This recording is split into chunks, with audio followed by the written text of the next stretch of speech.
It all started the night we moved into the old mansion. The house was a relic, a crumbling testament to an era long past, with its towering walls covered in ivy and windows that seemed to watch you as you passed by. From the moment I crossed the threshold, I felt a cold shiver crawl down my spine, as if the very air inside the house was thick with unseen eyes. The movers were still unloading the last of our boxes when I first heard it, a faint whisper, so soft it was almost a breath, but unmistakably there. At first, I brushed it off, attributing it to the creaking of the old wooden beams or the wind slipping through the cracked window panes. But deep down, I knew it was something more, something that was alive in this house, something that had been waiting for us. That first night, as I lay in bed, the whispering began again. It started as a low hum, barely audible, but it grew louder, like a distant conversation that I wasn't meant to overhear. The words were unintelligible, twisted and garbled, but the tone was unmistakably sinister. I tried to sleep, but the whispers crept closer, wrapping around my mind like a cold hand, tugging at the edges of my sanity. The darkness in the room seemed to pulse with a life of its own, as if the shadows were inching closer with every breath I took. I could feel the weight of unseen eyes pressing down on me, as though the house itself was alive, watching, waiting for me to acknowledge its presence. Every creak of the floorboards, every rustle of the curtains sent a spike of fear through my heart. I told myself it was just an old house, that I was letting my imagination run wild, but the whispers wouldn't stop. They seemed to be coming from within the walls, moving around me, surrounding me in an invisible circle.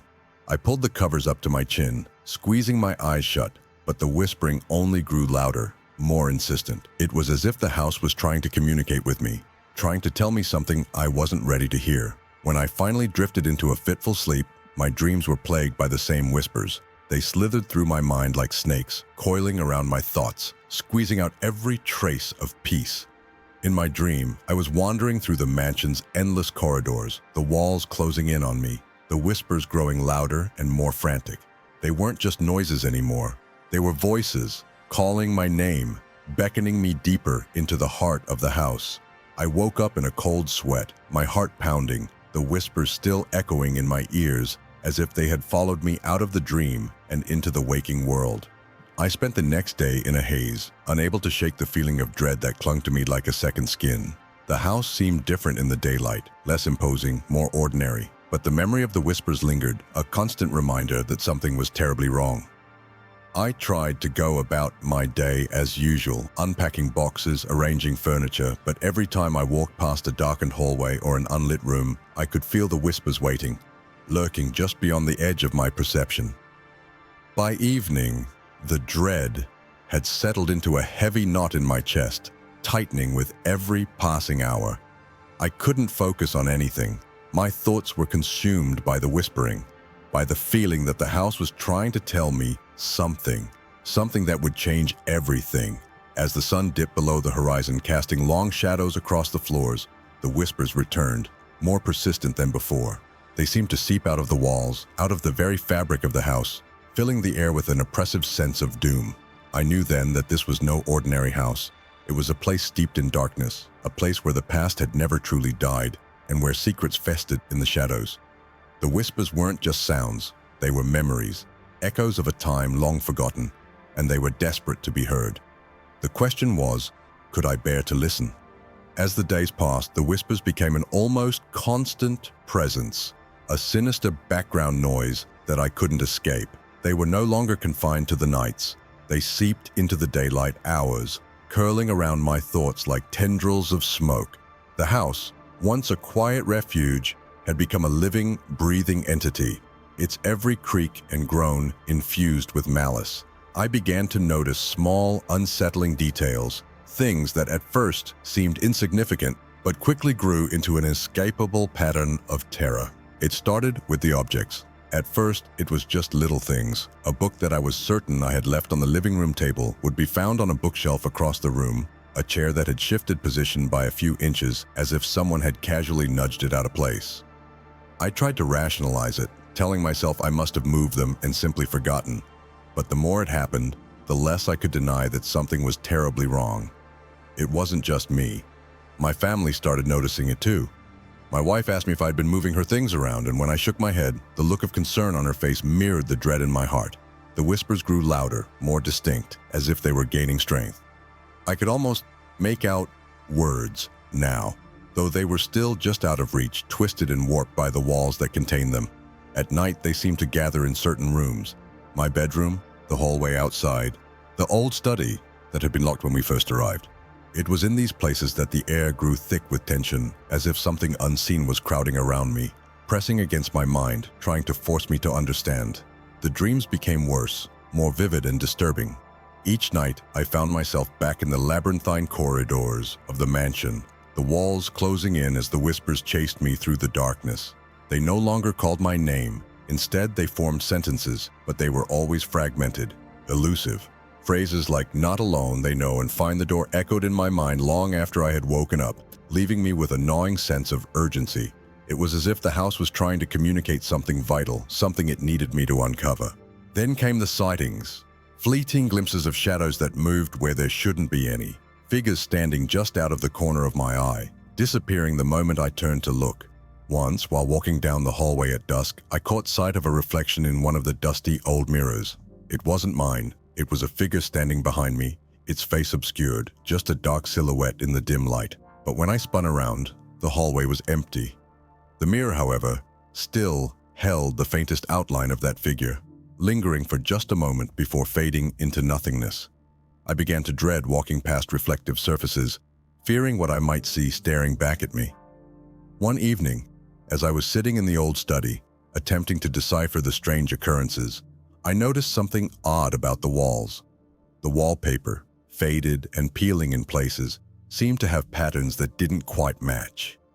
I leaned in closer, running my fingers over the rough surface when I felt a slight indentation. It was subtle, almost imperceptible, but it was there. A series of tiny, almost invisible symbols etched into the wall. They were old, ancient-looking, like some kind of forgotten language. I traced them with my fingers, feeling a strange, cold energy pulsing beneath the surface, and suddenly the whispers surged, louder than ever before, a cacophony of voices that nearly drove me to my knees. I stumbled back, my heart pounding, as the room seemed to darken around me, the symbols glowing faintly in the dim light.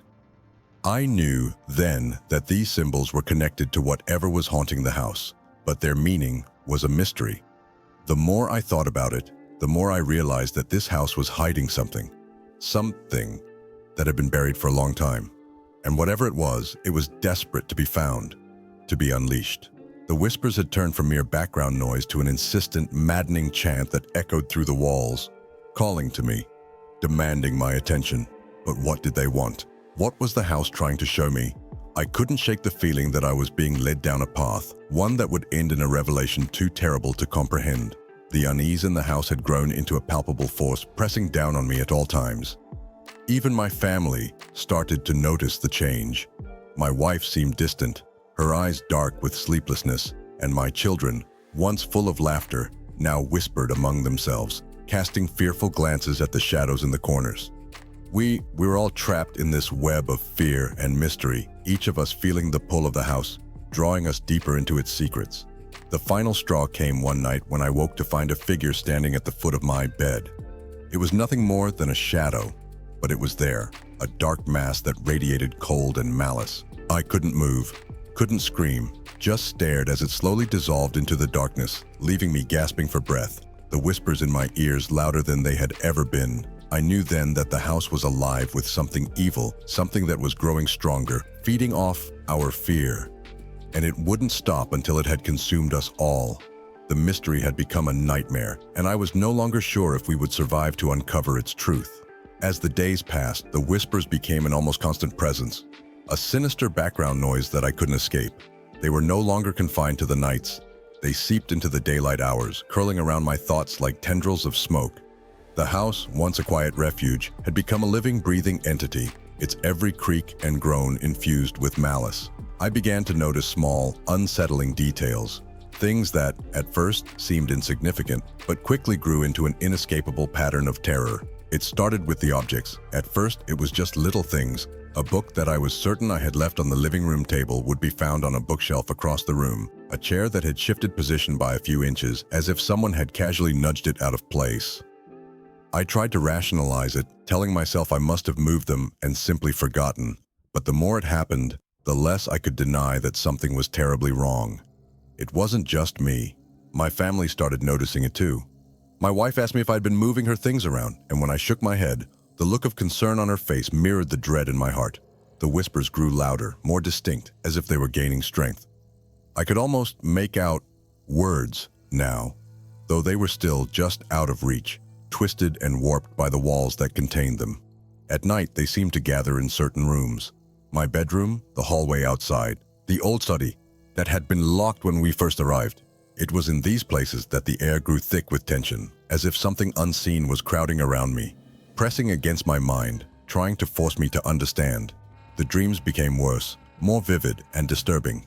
Each night, I found myself back in the labyrinthine corridors of the mansion, the walls closing in as the whispers chased me through the darkness. They no longer called my name. Instead, they formed sentences, but they were always fragmented, elusive. Phrases like "not alone, they know" and "find the door" echoed in my mind long after I had woken up, leaving me with a gnawing sense of urgency. It was as if the house was trying to communicate something vital, something it needed me to uncover. Then came the sightings, fleeting glimpses of shadows that moved where there shouldn't be any, figures standing just out of the corner of my eye, disappearing the moment I turned to look. Once, while walking down the hallway at dusk, I caught sight of a reflection in one of the dusty old mirrors. It wasn't mine. It was a figure standing behind me, its face obscured, just a dark silhouette in the dim light. But when I spun around, the hallway was empty. The mirror, however, still held the faintest outline of that figure, lingering for just a moment before fading into nothingness. I began to dread walking past reflective surfaces, fearing what I might see staring back at me. One evening, as I was sitting in the old study, attempting to decipher the strange occurrences, I noticed something odd about the walls. The wallpaper, faded and peeling in places, seemed to have patterns that didn't quite match. I leaned in closer, running my fingers over the rough surface when I felt a slight indentation. It was subtle, almost imperceptible, but it was there. A series of tiny, almost invisible symbols etched into the wall. They were old, ancient-looking, like some kind of forgotten language. I traced them with my fingers, feeling a strange, cold energy pulsing beneath the surface. And suddenly the whispers surged, louder than ever before, a cacophony of voices that nearly drove me to my knees. I stumbled back, my heart pounding, as the room seemed to darken around me, the symbols glowing faintly in the dim light. I knew then that these symbols were connected to whatever was haunting the house, but their meaning was a mystery. The more I thought about it, the more I realized that this house was hiding something that had been buried for a long time. And whatever it was desperate to be found, to be unleashed. The whispers had turned from mere background noise to an insistent, maddening chant that echoed through the walls, calling to me, demanding my attention. But what did they want? What was the house trying to show me? I couldn't shake the feeling that I was being led down a path, one that would end in a revelation too terrible to comprehend. The unease in the house had grown into a palpable force, pressing down on me at all times. Even my family started to notice the change. My wife seemed distant, her eyes dark with sleeplessness, and my children, once full of laughter, now whispered among themselves, casting fearful glances at the shadows in the corners. We were all trapped in this web of fear and mystery, each of us feeling the pull of the house, drawing us deeper into its secrets. The final straw came one night when I woke to find a figure standing at the foot of my bed. It was nothing more than a shadow, but it was there, a dark mass that radiated cold and malice. I couldn't move, couldn't scream, just stared as it slowly dissolved into the darkness, leaving me gasping for breath, the whispers in my ears louder than they had ever been. I knew then that the house was alive with something evil, something that was growing stronger, feeding off our fear, and it wouldn't stop until it had consumed us all. The mystery had become a nightmare, and I was no longer sure if we would survive to uncover its truth. As I stepped into the passage, the air around me grew thick, with a cold, damp fog that seemed to seep into my very bones. The walls, covered in those strange glowing symbols, pulsed with a faint, eerie light, casting long, distorted shadows that twisted and writhed as if they were alive. The whispers were no longer just voices. They were a presence, a suffocating force that wrapped around my mind like a vice, squeezing tighter with every step I took. The passage seemed endless, a spiraling descent into darkness that defied all logic.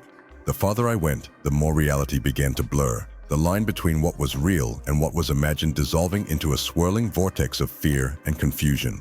Each step I took echoed through the narrow corridor, the sound distorted, as if the walls themselves were mocking my progress. The whispers grew louder, more frantic, their words still garbled but filled with a sense of urgency that sent shivers down my spine. My heart pounded in my chest, my breath coming in ragged gasps as the oppressive atmosphere closed in around me. The passage twisted and turned in impossible ways, as if the house was playing tricks on me, leading me deeper into its labyrinthine depths. I could no longer tell if I was moving forward or if the passage was simply winding back on itself, trapping me in an endless loop of terror. The further I descended, the more the world around me began to distort. The walls seemed to close in, narrowing until I could barely squeeze through, and then they would suddenly expand, opening into vast, empty chambers where the whispers echoed like a chorus of the damned. Shadows flickered at the edges of my vision, dark shapes that darted out of sight the moment I tried to focus on them. The floor beneath me felt unstable, as if it were shifting and changing with every step, threatening to collapse and send me plummeting into some unfathomable abyss. I could feel the house's malevolent presence growing stronger, feeding off my fear, twisting my thoughts until I could no longer trust my own mind. The whispers began to take on a new tone, no longer just voices, but emotions. I could feel their despair, their anger, their overwhelming sense of loss and hopelessness. They weren't just trying to communicate with me, they were trying to consume me, to drag me down into their world of darkness and despair. I started to see faces in the walls, twisted, tortured visages that seemed to scream silently at me, their eyes filled with a desperation that mirrored my own. I reached out to touch one of the faces, but my hand passed through it like smoke, leaving me with a cold, empty sensation that chilled me to the core. As I continued my descent, the passage began to change. The walls became slick with moisture, the air thick with the smell of rot and decay. The symbols on the walls grew more erratic, their glowing light flickering like a dying flame. The whispers were now a cacophony, a deafening roar that drowned out all other thoughts, filling my mind with a swirling storm of fear and confusion. I could feel my sanity slipping away, the edges of my thoughts fraying as the house's influence tightened its grip on me. The darkness around me was no longer just an absence of light. It was a living, breathing entity, pressing down on me, wrapping around me like a shroud, suffocating me with its weight. I stumbled into a large chamber, the walls lined with ancient crumbling stones that seemed to pulse with a dark energy. The floor was uneven, strewn with debris and littered with the remnants of what looked like ancient rituals, broken candles, strange symbols drawn in dried blood, and bones that had long since turned to dust. The center of the chamber was dominated by a large, circular pit, its edges jagged and uneven, as if it had been clawed out of the earth by some monstrous force. The pit seemed to breathe, a faint rhythmic pulse that sent ripples through the air, drawing me closer with an irresistible force. The whispers reached a fever pitch as I approached the pit, their voices merging into a single, coherent thought. Come closer, see the truth, embrace the darkness. I could feel the pit's pull, a magnetic force that tugged at my very soul, drawing me inexorably toward the edge. My mind screamed at me to stop, to turn back, but my body was no longer under my control. I was a puppet, my strings pulled by the house, by the whispers, by whatever dark force lay at the heart of this cursed place. As I peered into the pit, the darkness within it seemed to swirl and shift, forming patterns that my mind struggled to comprehend. The symbols on the walls glowed brighter, casting a sickly light that illuminated the pit's contents, a writhing mass of shadows, twisting and contorting in an endless dance of torment and despair. Faces emerged from the darkness, their eyes hollow and empty, their mouths twisted in silent screams. I could feel their pain, their anguish, their desperation, and I knew with a sickening certainty that these were the souls of those who had come before me, drawn into the house's web of terror, consumed by its insatiable hunger for fear and suffering. I tried to pull away, to tear my gaze from the pit, but the darkness had me in its grip. The faces in the pit turned toward me, their hollow eyes locking onto mine, and I felt a surge of terror unlike anything I had ever known. Tendrils of shadow wrapping around my legs, pulling me closer to the edge. The whispers were no longer just in my mind. They were all around me, filling the chamber with a deafening roar of madness and despair. I could feel myself slipping, my sanity unraveling as the darkness pulled me closer, threatening to drag me down into the pit, into the heart of the house's evil. And then, just as I was about to be consumed, the whispers stopped. The darkness recoiled, retreating back into the pit, leaving me teetering on the edge, my heart pounding, my mind a shattered mess of fear and confusion. The chamber was silent, the air heavy with the weight of the unspeakable horrors I had just witnessed. I stumbled back, my legs weak and unsteady, my mind reeling from the ordeal. But the terror was far from over. The darkness had shown me a glimpse of its true nature, and I knew, with a bone-deep certainty, that it wasn't finished with me yet. The house had let me go, but only for now. The whispers had quieted, but they would return, stronger and more insistent than before. And the next time, I wasn't sure I would have the strength to resist. After the encounter in the chamber, the house became an inescapable maze of horror and confusion, a living nightmare that defied logic. Every corner, every shadowed hallway seemed to harbor some unseen menace, lurking just beyond my perception. The symbols that had once been confined to the hidden passage now began appearing throughout the house, etched into the walls, the floors, even the windows. Their glowing light was a constant reminder of the darkness that had nearly consumed me. A haunting presence that I could never escape.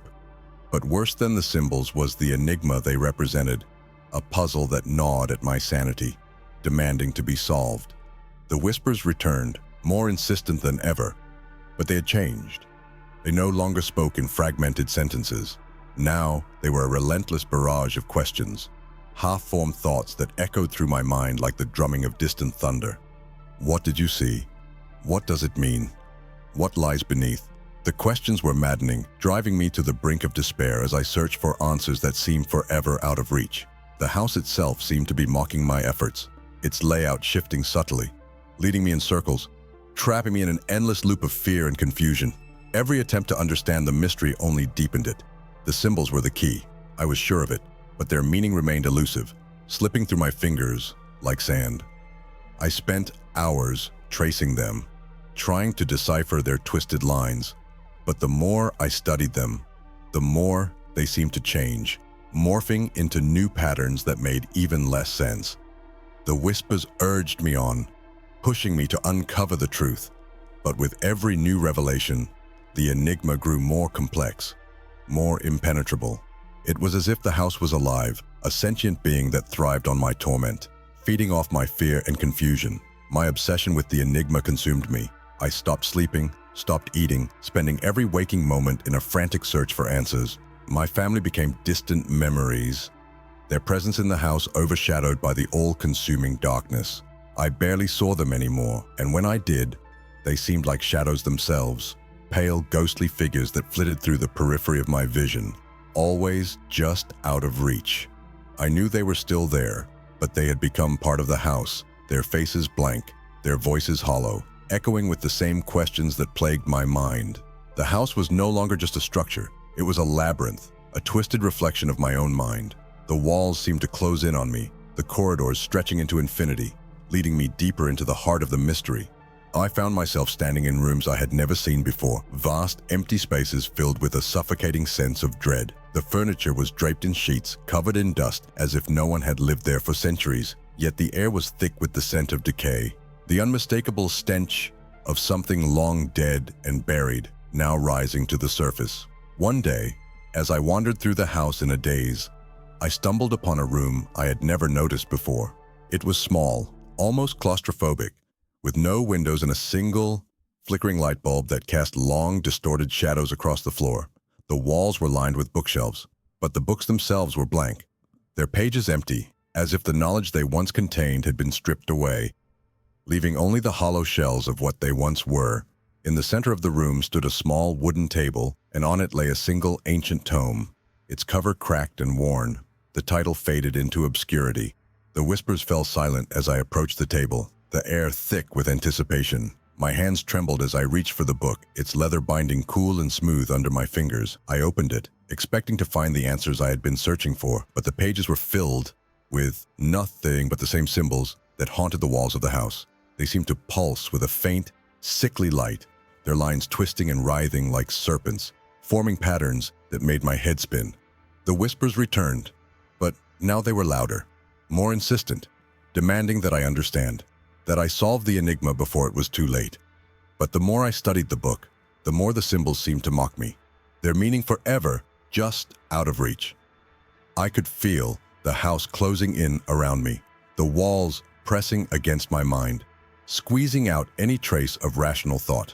The whispers grew frantic, a cacophony of voices that drowned out everything else, filling my mind with a swirling storm of terror and confusion. I was on the edge, teetering between sanity and madness, and the enigma was the only thing keeping me from falling into the abyss. In my desperation, I turned to the pit, the dark, yawning chasm that had nearly claimed me before. I knew that the answers lay somewhere within its depths, that the darkness it harbored was the key to understanding the mystery of the house. But I also knew that to delve into that darkness was to risk losing myself forever, to become one with the shadows that had already claimed so many before me. The whispers urged me on, their voices now a desperate plea, a frantic cry for help. Find the truth. Solve the puzzle.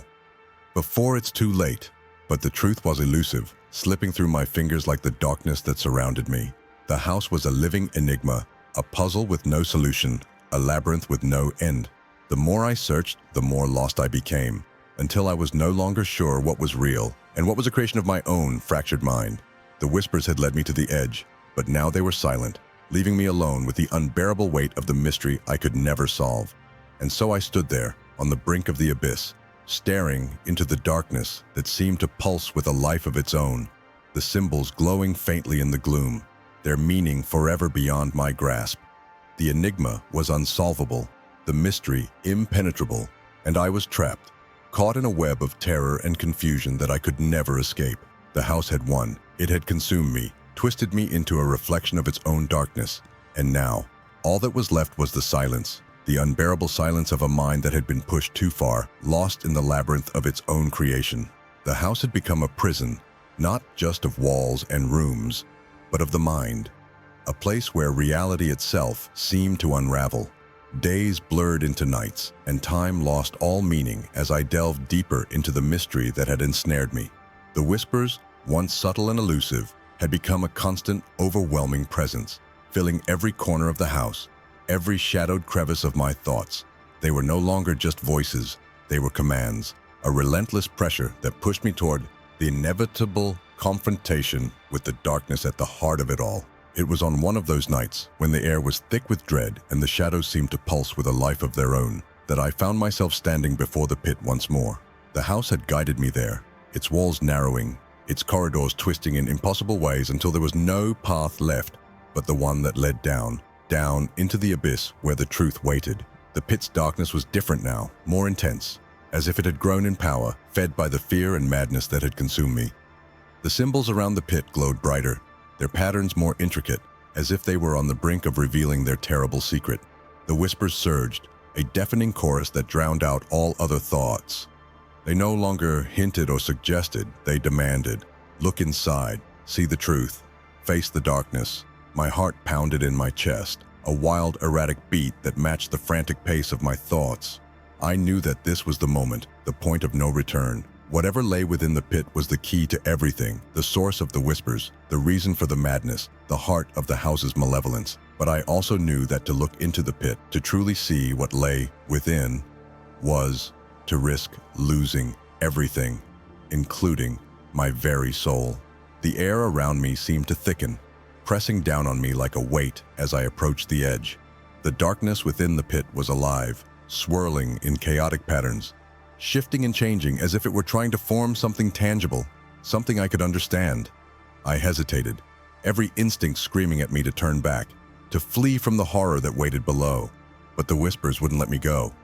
They clawed at my mind, tearing away at my last remnants of sanity, forcing me to the edge, forcing me to look. And then I did. I looked into the pit, into the swirling darkness that seemed to go on forever. At first, there was nothing, just a void, a black emptiness that seemed to stretch out into infinity. But as I stared, the darkness began to shift, to take shape, forming something that I could barely comprehend. It was a face, Twisted and distorted, its features contorted in a mask of unimaginable pain and fury. The eyes were hollow, endless voids that seemed to suck in all the light around them, drawing me in, pulling me closer to the edge. The face in the pit was not human. It was something far older, far more terrible. A being that had existed long before the house had been built, long before the first whisper echoed through its halls. It was the source of the darkness, the origin of the madness that had consumed me. And as I stared into those hollow eyes, I felt a cold, terrifying realization settle over me. The face was familiar. It was my own. The shock of recognition was like a physical blow, knocking the breath from my lungs.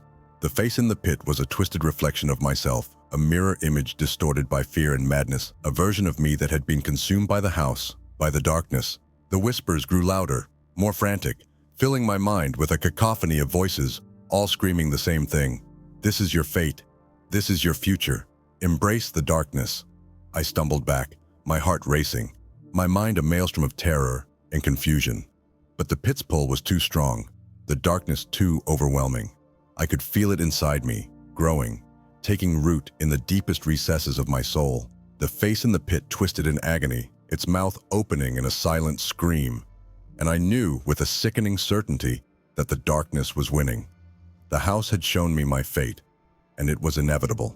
Desperation clawed at me, a frantic need to escape, to break free from the nightmare that had ensnared me. But the house had no intention of letting me go. The walls around me began to close in, the air growing thick with the stench of decay. The symbols on the walls pulsed with a sickly light, their patterns forming a cage, a prison of light and shadow that trapped me in place.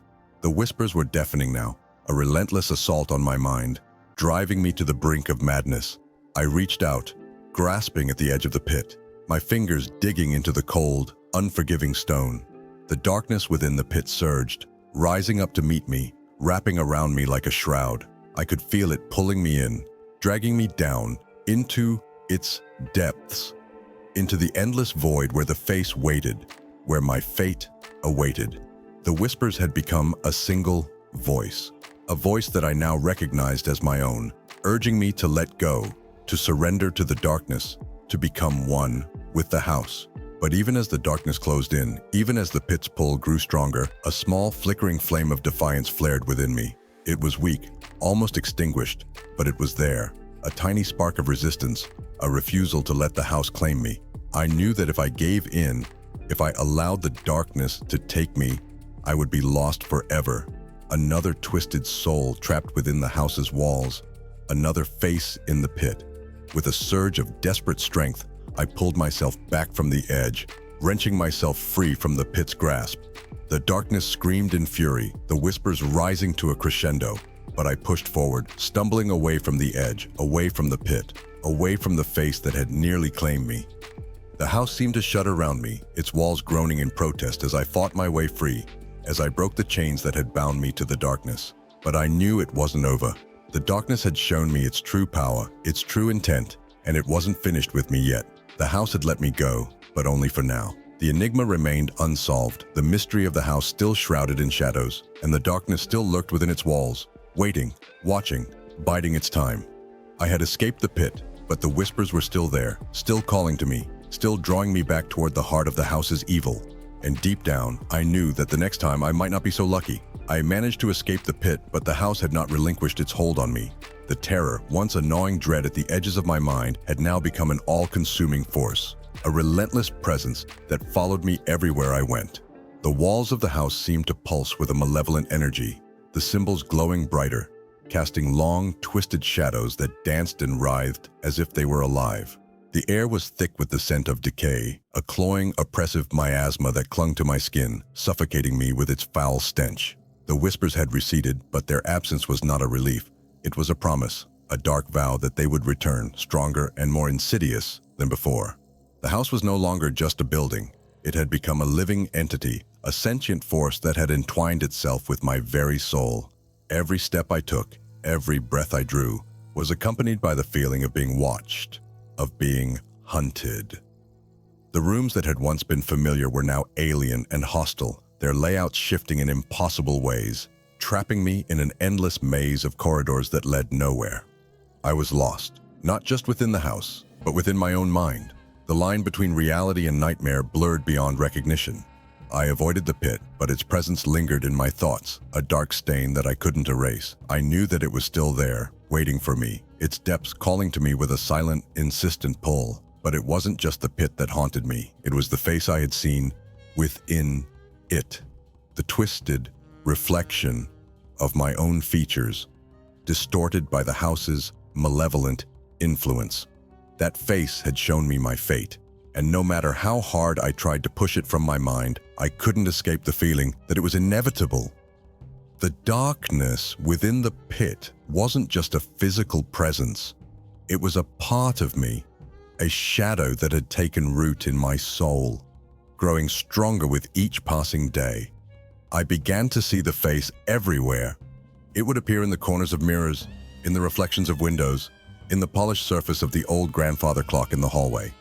It was always there, watching me with hollow, empty eyes, its mouth twisted into a grimace of agony and despair. Sometimes I would catch a glimpse of it out of the corner of my eye, hovering just at the edge of my vision, and when I turned to look, it would be gone, leaving only a faint, lingering sense of unease. But I knew it wasn't just a hallucination. The face was real as the house itself, and it was waiting for the moment when it could take me, pull me back into the pit, and claim me as its own. My family, once a source of comfort, had become strangers to me. I could no longer trust them, could no longer be sure that they were who they claimed to be. Their voices, once familiar and reassuring, now seemed distant and distorted, as if they were speaking from the other side of a vast, impenetrable barrier. They would watch me with worried eyes, their concern palpable, but I could see the shadows lurking behind their gazes, could hear the faint echo of the whispers in their words. The house had infected them just as it had infected me, and I couldn't shake the feeling that they were no longer my family, but hollow shells, puppets controlled by the same darkness that had claimed the house. The days passed in a blur of terror and confusion, each one bleeding into the next, until I could no longer tell where one ended and the other began. The house seemed to close in around me, its walls narrowing, its corridors twisting into impossible shapes. The shadows grew darker, more oppressive, and the symbols on the walls pulsed with a sickly, greenish light, their patterns shifting and changing with every glance. I was trapped, caught in a web of fear and madness, with no hope of escape. And then, one night, the whispers returned. They came suddenly, without warning, a deafening roar that filled my mind, drowning out all other thoughts. The house seemed to tremble with the force of them, the walls vibrating as if they were about to collapse. The whispers were no longer just voices, they were screams, tortured wails of agony and despair that echoed through the halls, bouncing off the walls in a cacophony of terror. They called to me, demanded that I return to the pit, that I face the darkness once more. But this time, there was something different about them, something more urgent, more desperate. I tried to resist, tried to block out the voices, but it was no use. The whispers grew louder, more insistent, until they were all I could hear. They were inside my head, inside my thoughts, filling every corner of my mind with their terrible, unrelenting demands. I could feel the house closing in on me, the walls pressing against me, the air growing thick and suffocating. I knew I couldn't fight it any longer. The house wanted me to return to the pit, and I had no choice but to obey. I found myself standing at the edge of the pit once more, the darkness within it swirling and churning like a living thing. The face was there, waiting for me, its hollow eyes fixed on mine, its mouth twisted into that same grimace of agony. The whispers were a deafening roar now, a single, overwhelming command. Enter, join us, become one with the darkness. I knew what would happen if I stepped into the pit. I knew that I would be lost forever, consumed by the darkness, my soul swallowed by the house's malevolence. But I also knew that I couldn't resist. The darkness was inside me now, a part of me, and there was no escape. The house had won. It had claimed me, just as it had claimed all those who had come before me, and there was nothing I could do to stop it. With a final shuddering breath, I stepped into the pit. The darkness closed around me, a cold, suffocating void that swallowed me whole. The whispers faded, replaced by a silence that was even more terrifying, more absolute. I was falling into an abyss that had no end, no bottom, just an endless void of darkness and despair. The face was there, all around me, its hollow eyes watching as I fell, its twisted mouth opening in a silent scream that echoed through the void. And then, just as suddenly as it had begun, the fall stopped. I found myself standing in a vast, empty space, the darkness stretching out in all directions, an endless, featureless void. The whispers were gone, replaced by a terrible, oppressive silence that pressed against my mind, threatening to crush me under its weight. I was alone, utterly and completely alone, with nothing but the darkness and the face, watching, waiting. But even in that void, that endless abyss of darkness and despair, I could feel the house. It was there, all around me, a presence that I could never escape, never outrun. The house had become a part of me, just as I had become a part of it, and I knew that I was trapped, forever lost in the darkness, a prisoner of the house and the darkness that had consumed it. The abyss was my new home, a place where time and reality had no meaning, where the only company I would ever have was the face, and the whispers that would eventually return, stronger and more insistent than ever. The house had won, but in that victory, it had revealed its true nature. It wasn't just a building, just a structure of wood and stone. It was a living, breathing entity, a malevolent force that fed on fear and despair, drawing in those who were foolish enough to enter its walls. And now I was a part of it, another lost soul trapped in its endless labyrinth of darkness and horror, a face in the void, waiting for the next victim to join me in the abyss. The darkness swallowed me whole, wrapping me in an abyss where time and space no longer existed. There was no up or down, no sense of direction, only the oppressive weight of the void pressing in from all sides.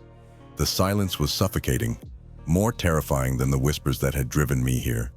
It was a silence that held within it the echoes of countless screams, the despair of souls lost in the labyrinth of the house, their agony now a part of the void that had claimed me.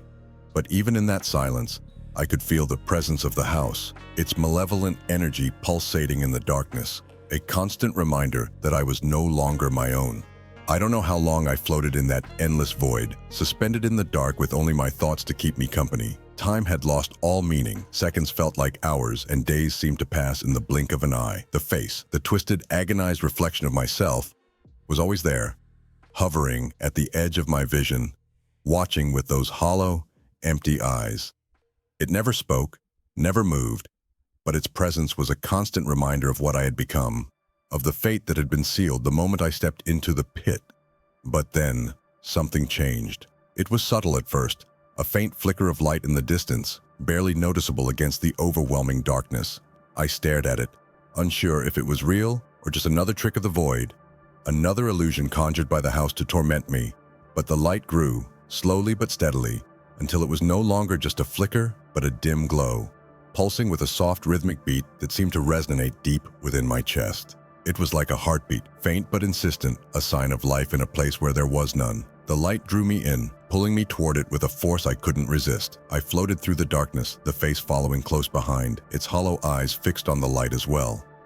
The closer I got, the more the light seemed to take shape, coalescing into something tangible, something real. It wasn't just a light, it was a doorway. A faint outline of an archway carved into the fabric of the void, its edges glowing with that soft, pulsing light. I hesitated, the fear and uncertainty clawing at me. Was this another trap? Another illusion, designed to lure me deeper into the darkness? But the light was warm, comforting in a way the darkness could never be. It felt like a promise, a chance at escape, at redemption, at freedom from the house's grip. But as I stood there, on the precipice of the doorway, I could hear the whispers again, faint and distant, but unmistakably there, growing louder with each passing second. Come back, stay with us. You belong here. The voices were a chorus of despair, a plea that tugged at my soul, making me question whether I could ever truly escape. The face lingered behind me, its expression unreadable, but its presence a weight on my conscience, a reminder of the darkness that had claimed me. I could feel the house, too, its malevolence pressing down on me, as if it was trying to pull me back, to keep me within its grasp. But the light was undeniable, a beacon that cut through the darkness, offering a way out, a path to something beyond the abyss. I reached out, my hand trembling as I touched the edge of the doorway, the light warming my fingers, filling me with a sense of hope I hadn't felt in what seemed like an eternity. I could leave the darkness behind, leave the house and all its horrors, step through the doorway and into the light. But as I stood there, poised between the light and the dark, I hesitated. What if the light wasn't what it seemed? What if it was another trick, another layer of the house's twisted game? I looked back at the face, at the hollow eyes that had haunted me for so long, and saw a flicker of something, an emotion, a plea, a warning that sent a shiver down my spine. The face didn't want me to leave, but was it because it wanted to keep me here, or because it knew something I didn't? The whispers grew louder, more frantic, as if they could sense my hesitation. They begged, they pleaded, they promised safety if I just stayed, if I didn't step through the doorway. The light pulsed brighter, the doorway widening as if inviting me in, offering a way out, a way forward. I was torn, caught between the familiar darkness that had become a part of me and the unknown light that promised something more. In that moment, I realized the true horror of the house. It wasn't just a place. It was a choice, a test of will, a challenge that forced you to confront the deepest, darkest parts of yourself. The house didn't trap you. It made you trap yourself. It made you question every decision, every action, until you no longer knew what was real and what was illusion. The darkness wasn't just in the house, it was in me, a part of my soul, a reflection of the choices I had made, the fears I had allowed to consume me. And now, the final choice was mine, to step into the light, to leave the darkness behind, or to stay, to remain in the void, a part of the house's endless labyrinth, lost in the maze of my own making. I could feel the weight of that decision, the enormity of it pressing down on me, crushing me under its weight. With a deep breath, I made my choice. I stepped forward, my foot crossing the threshold of the doorway, the light washing over me in a wave of warmth and comfort. The whispers faded, the darkness receded, and for a moment, I felt a sense of peace, of clarity, as if I had finally escaped, finally found my way out of the nightmare. But as I stepped through, the light dimmed, the warmth turning cold, and I realized too late that the choice had never been mine. The light flickered, the doorway closing behind me, and I found myself standing not in a new world, but back in the house, in the very room where it had all begun. The furniture was covered in dust, the air thick with the scent of decay, and the whispers were gone, replaced by a silence that was even more terrifying. The house had let me go, but it hadn't set me free. I was still trapped, still caught in its web of terror and despair, still a prisoner of the darkness that had claimed me. The light had been an illusion, a cruel trick played by the house to give me hope, only to snatch it away at the last moment. The face was gone, but its memory lingered, a reminder of the choice I had made, of the darkness that still lurked within me. And as I stood there, alone in the silent, empty house, I knew that the terror was far from over. The house had shown me its true power, its ability to warp reality, to twist the mind, to create nightmares out of dreams. And now, it was only a matter of time, before the whispers returned, before the darkness closed in once more, before I was drawn back into the pit, back into the abyss, back into the endless cycle of fear and despair. The house had won, but the battle was far from over. The light had given me a glimpse of what could be, a taste of freedom that I would now spend an eternity chasing, always just out of reach. The horror of the house wasn't in its walls or its shadows. It was in the hope it dangled before you, the promise of escape that was never truly real, the constant, unrelenting torment of a nightmare that had no end.